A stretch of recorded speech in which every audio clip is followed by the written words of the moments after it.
So it's summer vacation, and you and your family want to do something fun and exciting, something that maybe you've never done before. So you all decide to go on a 6-day cruise around the Caribbean.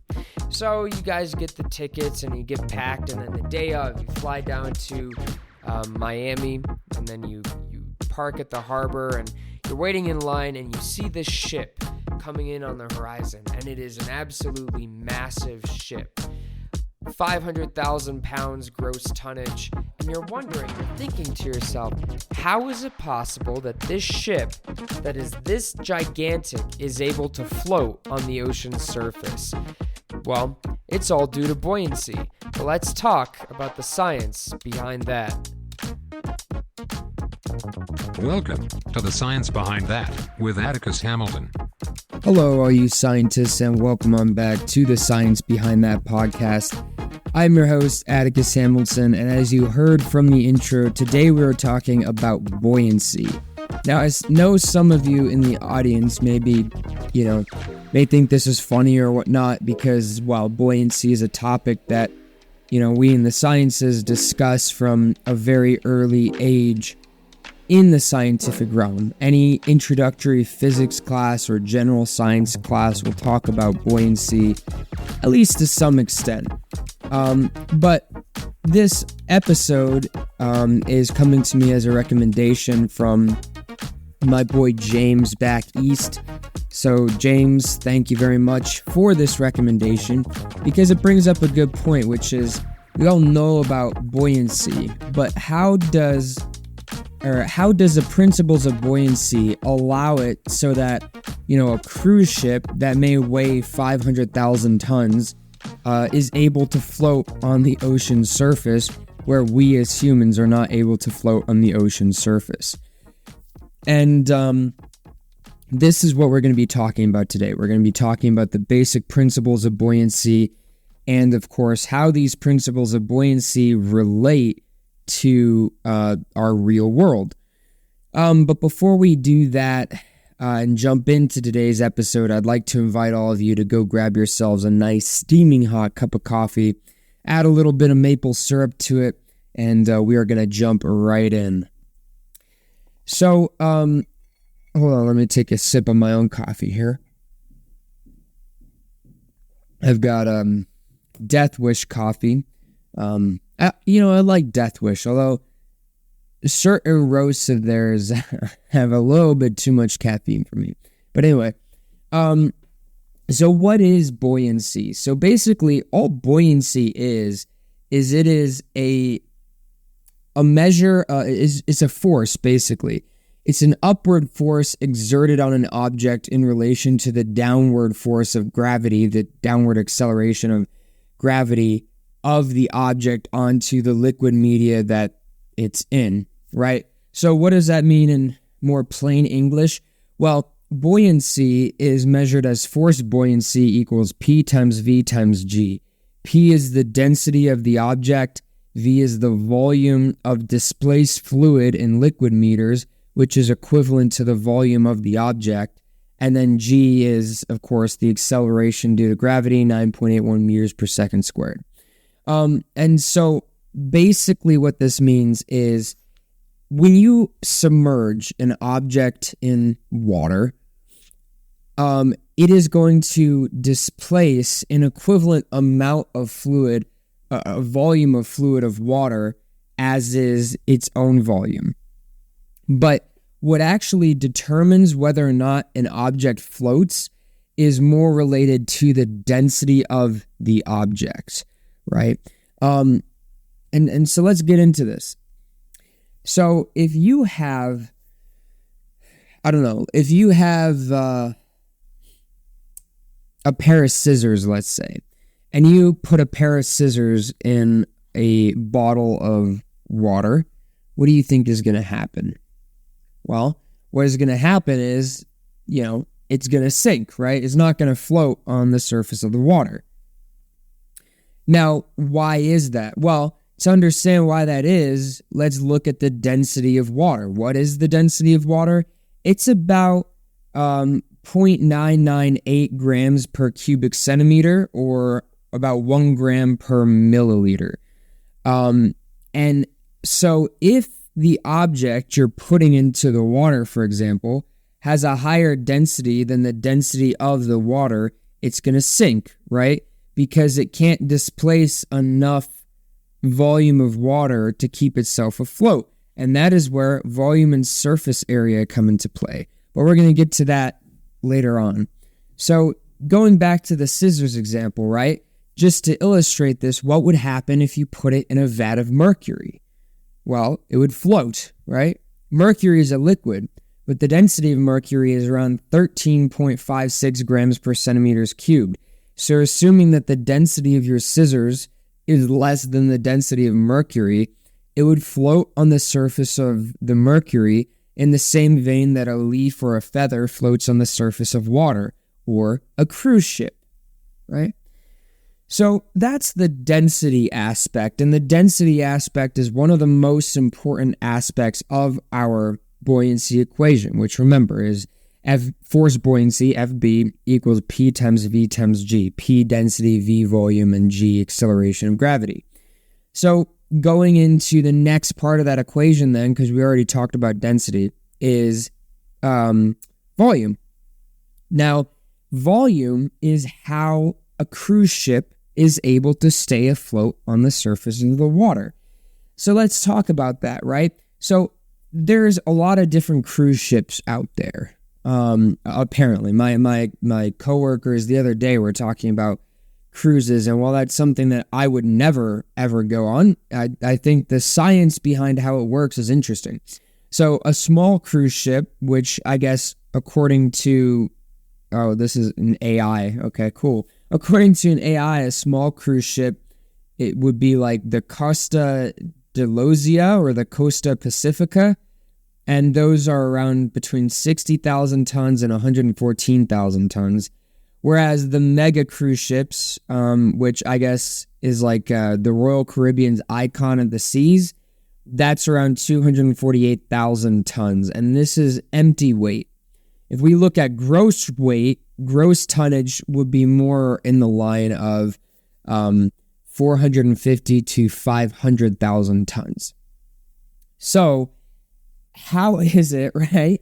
How is it that if you put, a 12-gram pair of scissors in a cup of water, it sinks, but if you put a 500,000-ton cruise ship on the ocean, it floats? It's due to volume. So let's get into this. So what is a cruise ship's hull made out of? Generally, we make cruise ship hulls out of steel. And so steel has a density around 9-ish grams per centimeter cubed, right? And that's definitely a lot heavier than the density of water. But what is the density of air? Well, the density of air is about 0.00009 grams per centimeters cubed, right? So air floats on water.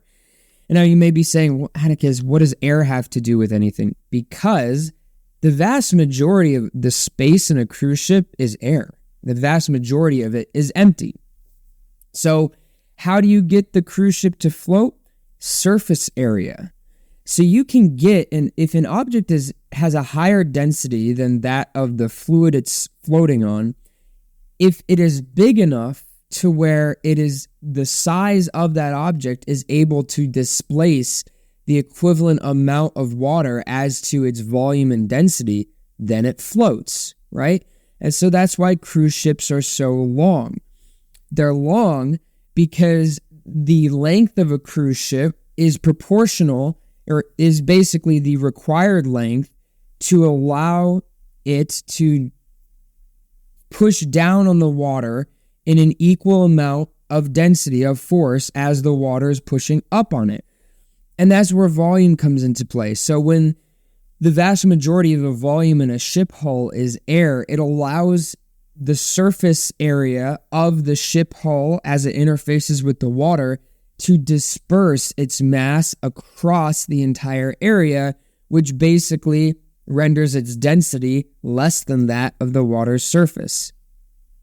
So all of that is to say, if you took a cruise ship, right? Let's say you took a 500,000 ton cruise ship And in this scenario, this is kind of a macabre scenario because it would have to be full of people and everything.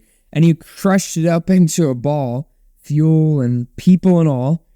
That would be a very dense ball, right? Or a dense cube. It'd be 500,000 tons. And if you were to drop that into the water, it would sink like a rock, right? Now, why is that? It is because you've removed all the air, right? So the volume is now a lot heavier because the space is filled with, metal and fuel and people corpses, right? So it's a lot heavier. So you've removed the volume of air, and B, you've removed the surface area. And so there's less space at which the force of gravity accelerating down on the object and the density of the object can spread out over the water's surface because you've crumpled it down into a cube. Compared to when it was a cruise ship, the length of the cruise ship allows that force of gravity and the mass of the object to be dispersed across a water surface, which there in turn allows for it to be buoyant, allows for it to float on the water surface. So then now we know how to calculate buoyancy, right? We also know how to calculate the buoyant force. So if you wanted to calculate the buoyant force that's of the water that's pushing up on the cruise ship, you totally could. You just need the density of the cruise ship, the volume of displaced fluid, or the volume inside the cruise ship, and the acceleration due to gravity. That's all you need to calculate the buoyancy of that object. And then the density of a cruise ship would be roughly around 9-ish grams per centimeter cube, because that's the density of the steel of which it's made. And then the acceleration due to gravity, that's a constant, right? 9.81 meters per second squared. And then your volume would be around 0.00001 or whatnot. So it'd be a pretty simple equation, but that's the thing. So to summarize, right, density of an object is fundamentally related to if it'll float on another object, on a fluid, right? So for an object to float on a fluid, its density has to be less than the density of the fluid it's floating on, right?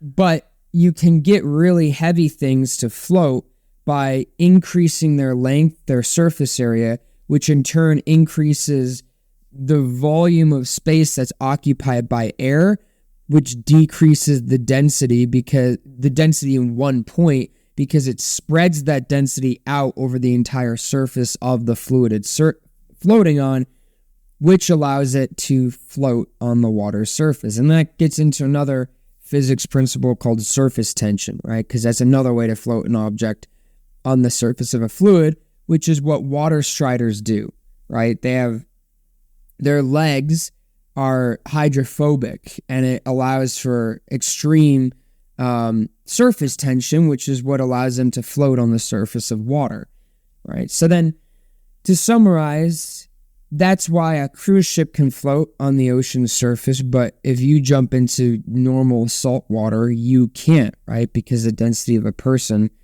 is around 1.1 grams per milliliter, and our volume isn't majority occupied by air, and we don't have a big surface area. So unless you're looking at like really salty water, like in the Dead Sea or the Great Salt Lake, or a sensory deprivation tank in which the density of that salt water is more like 2-ish grams per milliliter, or 1.5 grams per cubic centimeter, you're not going to float on the surface of the water.